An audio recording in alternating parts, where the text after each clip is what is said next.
The repetition of the verses that say the prophet isn't a miracle doer is an evidence that it's the main thing people kept talking about it. People in that era knew he is a normal human. But you'll find the contrary of this in the Hadiths, especially in Al Bukhari's book, in which Prophet Muhammad is described as a holy, legendary man who do miracles regularly. You'll see another prophet in Bukhari's book in a lie, such as one of the prophet's soldiers handed him a small goat to eat. The man then surprised when the prophet called all soldiers to join him, and every time they eat, the food gets more, not less. What's weird about this? Not only because it contradicted with the Holy Quran, but because that story was mentioned in the Bible when Jesus gave people more bread when there was not enough, and the more people eat, the more bread gets. That story was copied exactly from the Bible. But instead of Jesus, Bukhari put the Prophet Muhammad, another hadith. One of the companions seriously injured his eye so that actually hung from its socket. And then Bukhari wrote that the Prophet Muhammad simply restored it to its place with his hand, and even better than before. Or when he calls down the rain, or when he was talking to animals, tress. All of these stories were actually true. The Prophet Muhammad wouldn't have been portrayed in his own holy book as a prophet with a book alone and no supporting miracles. And people wouldn't have kept asking him about a miracle, and even the Quran itself would have mentioned these miracles. At the same time, the Islamic texts say that Muslims rulers conquered countries by peace. Real historians said the exact opposite at the same time. A man called At-Tabari, 300 years after Muslims conquered Palestine, says that there's an Umayyan pact and that Muslims entered Palestine. The documents were written. At the same time, Muslims conquered Palestine by hands of historians who lived inside Palestine itself, said the exact opposite. Needless to say, that Umayyan pact itself is full of racism. Like Christians are not allowed to build new churches, we will talk about Umayyan pact in another video. There's so many hadiths that talk about certain religious practices but are contradicted and different from each other, such as the age of the Prophet when he died. You do think he was 63. But actually no one knows. Al-Bukhari once said 60 years old, and in another hadith said 63, and in another hadith by Sahih Muslim says 65, or the time he stayed in Mecca. Some hadiths in Bukhari say 10 years, others say 13 years, others by Muslims says 15 years, and we're supposed to believe that all these hadiths are true and all the narrators are honest and never lie or make a mistake, and all these books shouldn't be doubted. Another example of the contradictions. Bukhari hurts the Prophet when he talked about his wife's slaves. I don't think he had slaves while Allah said, وَإِنَّكَ لَعَلَى خُلُقٍ عَظِيمٍ. And there's another lie or another hadith in which he was asked, what's the best thing a man can do? One time he says to believe in God, then to go to jihad, then to do the Hajj. And another time he says to pray at the time of the prayers, then to listen to your parents. Another time he says to go to jihad. In fact, Bukhari doesn't know which the best lie. On the contrary, in Quran, Allah doesn't specific the best things. قَالْ اعْمَلُوا الصَّالِحَاتِ. And more about lies of Bukhari's system to hurt the Prophet and make him. We will talk about lies hadiths in another video, one by one. Allah only knows why these lies were attributed to Muhammad. Another thing about lies, one hadith says that the miser is the one who hears the name of the Prophet and doesn't say, peace upon him, Lord S.A., although you don't say anything when you hear the name of Allah. Why these hadiths are called true. Al-Bukhari and anyone else who wanted to collect hadiths to make people listen their hadiths and dump anything else. Then they said they differentiates between the true hadiths and the false ones by following those who narrated it. It means we heard that person heard from that person, and that said, he heard so, and heard that the Prophet said so, or as they call it, a sanad. Patricia Crone, historian and Orientalist, said that after the Prophet's death, there were a very small amount of hadiths. and there were some attempts by some people to find the source of these hadiths.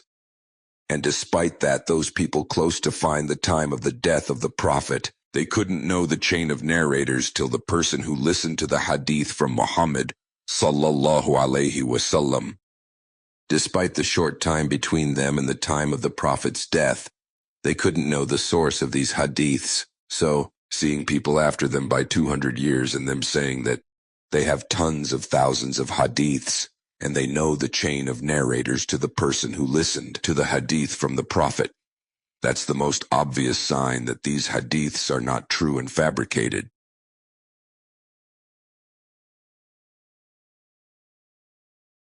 After the death of the Prophet by 100 years, no one was interested in collecting what the Prophet said. These hadiths started to appear in the middle of the political conflict between the Umayyads and the Abbasids, who wanted to throw the Umayyads' ruling. The Umayyads attacked the Abbasids and said they're not following the real Islam because they don't accept their Umayyad Khalifa, and they fabricated hadiths to show people that what the Abbasids doing is not real Islam. And the Abbasid, from the other hand, they too fabricated hadiths to make people hate the Umayyads and to prove what the Umayyads doing is against Islam. Muhammad ibn Shihab az-Zuhri was someone who was recruited under the Umayyads' government. Under the ruling of Abdullah ibn Marwan, said that emirs forced people to write hadiths. Fabricating hadiths was a main factor in the quick spread of the Islamic conquests. The Muslim rulers invented hadiths to make people go to war, to jihad, and that dying in the war is the best thing ever. They knew, as written in hadiths, if the one died in a war, he'll sleep with virgins, and 72 virgins, saqlain. They made up a lie and called it al-shahada.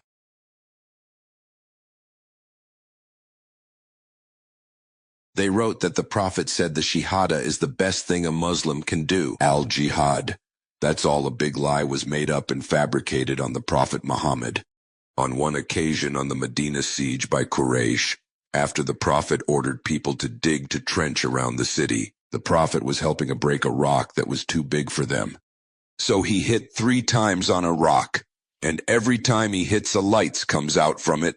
The Prophet then appeared to see the future. He told them the first light meant that God will open Yemen for the Muslims, and the second means he'll open the West countries, and the third means the East countries. So that hadith was fabricated because the rulers wanted to conquer those places. The hadiths were edited for different times and different places, and that was beginning of the hadiths for political purposes. And after that, when hadiths became more important to the people themselves, and people started to care about what the Prophet was doing in his life to the point that they wanted to know by which hand he used to eat, and then hadiths were used to control the people. Some rulers fabricated hadiths to kill anyone who doesn't accept the Khalifa, and they told them that's against the Islam, and some fabricated hadiths allowing Muslim soldiers to take women as slaves from the enemy, so that they have sex with them as they please. And you hear someone, it's a sign of the merciful religion of Islam. Instead killing them, we just trape them. Oh my godness. And it's not just Al Bukhari only, it's any book that contains hadiths, because all of them copied from Al Bukhari. In the end, all the hadiths are fabricated. These were written to herd out Prophet, to distort the image of Muhammad. It contains a lot of bloody, unrealistic, and sexual stories, killing, murdering, taking slaves, sleeping with women, abnormal sexual lust and homophobia. These all can't be said on Rasulullah, a messenger of the God. So hadiths weren't written to be historical texts of the Islamic teaching, but was a need tool for the rulers to be able to rule. Rulers won't be able to control the public without stories about the Prophet killing or sleeping with this, or having sex with slaves, or leave his wife because she didn't want to sleep with him, or marries a child. All this shit are fabricated on Messenger of the God under the system of Al Bukhari. They wouldn't be able to justify these things because they themselves are doing it, or they want to do it. Anything with fabricated hadith said the Prophet of the God did it. and everyone won't dare to say you wrong. Until the standard of the right and wrong collapses in the society, and people stop following their minds, but follow fabricating books from Al Bukhari, Sahih Muslim to tell them do this and not to do that. And that was the key rulers used to make people believe in the importance of hadiths. It's not important that hadiths aren't logical or scientifically accurate or bloody. The important thing is there's teachings that you must follow or you'll be infidel. Then they made up hadith said, if you're infidel you should be killed. In the end, follow the Holy Quran. Take your teachings from Quran only. Read and learn about our Prophet Muhammad and his behavior direct from Allah. From his book Quran only. Don't trust